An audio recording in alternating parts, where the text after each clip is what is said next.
दोस्तों ये जो आपके सामने एक ढांचा या फिर एक मस्जिद की जा रही है फ़ोटो, ये से हम कहेंगे बाबरी मस्जिद, जिसको 6 दिसंबर को कार सेवा करके कार सेवकों ने ज़मीन दोज़ कर दिया। लेकिन एक अरसे के बाद ये इंसान वेस्ट बंगाल की राजनीति में निकल कर उभर कर सामने आता है और वो कहता है कि वो 6 दिसंबर को एक बाबरी मस्जिद की सन की बुनियाद रखेगा और उसके अपने अलग साइलेंट फीचर्स जो है तो गिना देता है। और एक अरसे के बाद एक स्टेटमेंट भी जारी करता है कि वो उसकी अपनी पॉलिटिकल पार्टी रहेंगी और वो टीएमसी और बीजेपी को सत्ता से दूर करेंगी। ठीक है, ये इसका अपना एक राजनीतिक एजेंडा भी हो सकता है या कुछ और चीज़ें भी इसके हो सकते हैं। ये मामला उस वक्त पेश आता है जब बहुत नज़दीक, जिसको हम कह सकते हैं कि बंगाल के अंदर जो है तो राजनीतिक उतार चढ़ाव देखने को मिलेगा और विधानसभा चुनाव है। ये हम तमाम ही जानते हैं कि पूरे बंगाल के अंदर जो तो ऑल इंडिया मजलिस इत्तेहादुल मुस्लिमीन भी चुनाव लड़ने वाली है और उसका अपना एक एजेंडा है।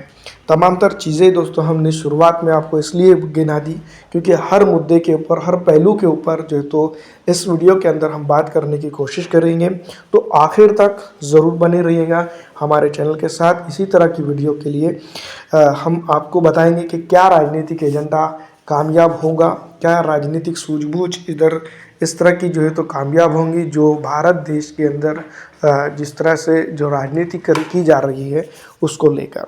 तो दोस्तों जैसा कि हम और आप जानते हैं कि हुमायूं कबीर जो है तो 6 दिसंबर 1992 की जो मस्जिद बाबरी मस्जिद जिसको हम कहेंगे वो गिरा दी गई थी, उसको उसकी याद की ताज़ियत में जो है तो एक मस्जिद 6 दिसंबर 2025 को आज के दौर में बनाने के लिए एक बुनियाद रखते हैं मुर्शिदाबाद के अंदर।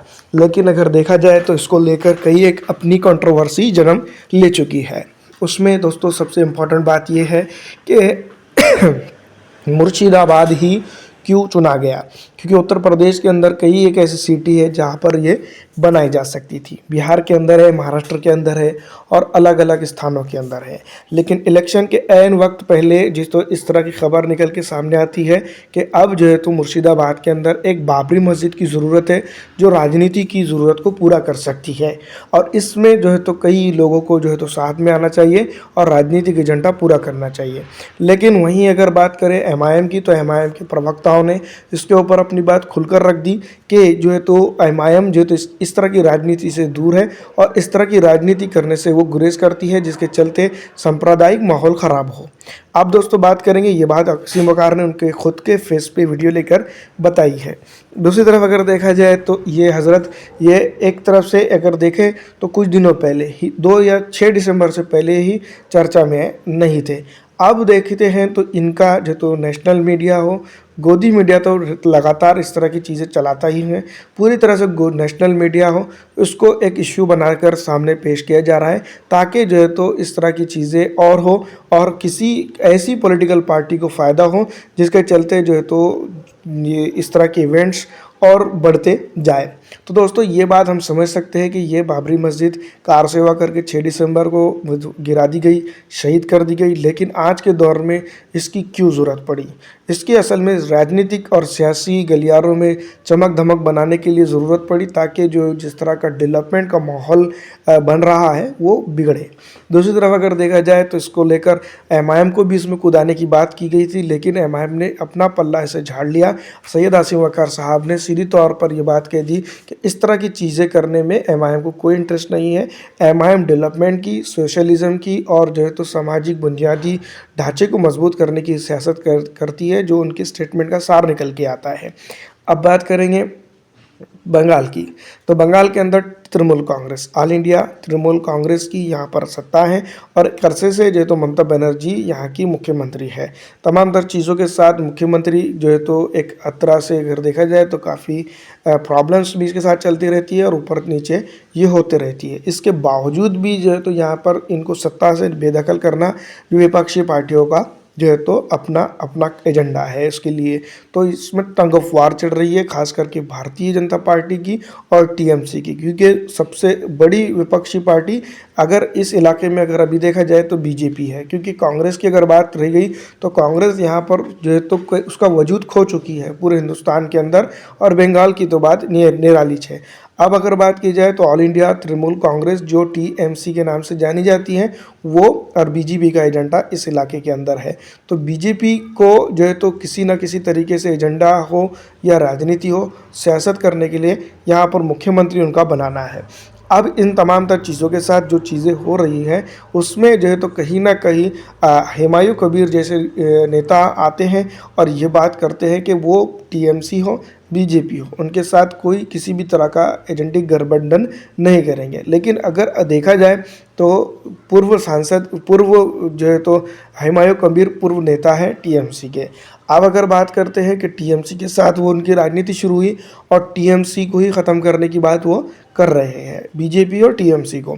दूसरी तरफ अगर देखा जाए और समझा जाए तो हम ये बात ज़रूर समझ सकते हैं कि ये किसी न किसी एक राजनीतिक एजेंडे के तहत हो रहा है या नहीं। राजनीतिक एजेंडे की अगर बात करें तो कई बड़े चीज़ें इसमें निकल के सामने आ सकती है। इसमें जो है तो बीजेपी को सत्ता में लाना है और टीएमसी को सत्ता में बेदखल करना है। बीजेपी का अपना खुद का एक एजेंडा है को किसी भी तरीके से उसको आना ही है। लेकिन इस बात की कोई गारंटी नहीं है कि कौन किसके साथ आ रहा है और कौन किसके साथ नहीं आ रहा है। क्योंकि हुमायूं कबीर की अगर बात करें तो सिर्फ इस मुद्दे के ऊपर यानी कि बाबरी मस्जिद के मुद्दे के ऊपर जो है तो वो अपनी सियासत चमकाने की कोशिश कर रहे हैं और बीजेपी और टीएमसी को अभी तक के जो है तो कोस रहे हैं। टीएमसी और बीजेपी के सामने अगर देखा जाए तो हुमायूं कबीर के पास उनका खुद का अपना एक प्लेटफॉर्म भी नहीं है, यानी कि एक राजनीतिक पॉलिटिकल पार्टी भी फिलहाल इस वीडियो के बनने तक तो मुझे जहाँ तक नॉलेज है वहाँ नहीं है। दूसरी बात आगे बन सकती है और उनकी गठबंधन किसके साथ होगा नहीं होगा ये अलग चीज़ है। दोस्तों तमाम तर चीज़ें हैं और सेकुलर जहन के लोगों के लिए समझने की ज़रूरत है इस तरह की राजनीति की ज़रूरत क्या हिंदुस्तान में अब ज़रूरी है या फिर जो है तो सीधी सादी राजनीति जो डेवलपमेंट की राजनीति है उसकी ज़रूरत है। क्योंकि पूरे दुनिया के अगर नक्शे के ऊपर नज़र डालें तो इस तरह की यानी कि बाबरी मस्जिद हो या ऐसे मुद्दों को अब छोड़कर आगे चलने की ज़रूरत है। वो अलग बात है कि इस मस्जिद का स्टेटमेंट इस मस्जिद का स्टेटस इंसानों के तौर पर अगर देखा जाए तो तमाम तर इंसानियत के लिए एक जो है तो ये भारतीय डेमोक्रेसी के लिए बदनुमा दाग है जो ये चीज़ें उस वक्त हुई गिराई गई। लेकिन अब दोस्तों इस तमाम तर चीज़ों को या इस राजनीति को छोड़कर या आगे बढ़ा जाएगा या पीछे जाया जाएगा, तो आगे बढ़ा जाएगा।